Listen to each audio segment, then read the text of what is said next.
In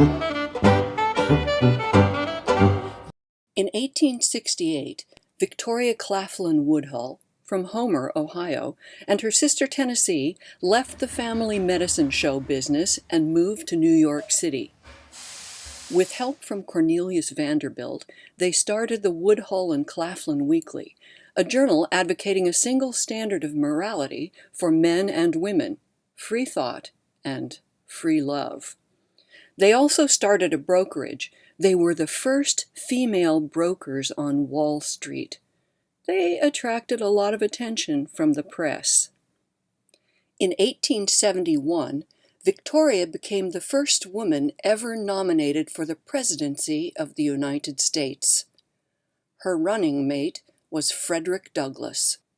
Women didn't even have the vote in 1872, but Victoria campaigned actively and spoke before Congress, another first for women, on the subject of women's suffrage, citing the 14th Amendment as proof of women's citizenship. She argued that women as citizens should have the right to vote.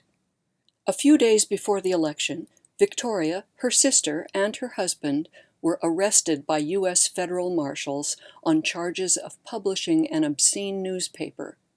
They were held for a month in Ludlow Street Jail.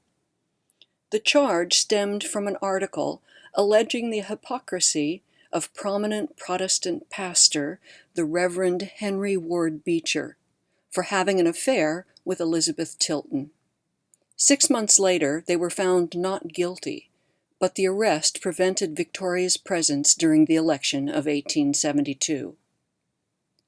Victoria Woodhull was a daring and colorful futurist whose motto read, "Progress, free thought, untrammeled lives." She was 100 years ahead of her time.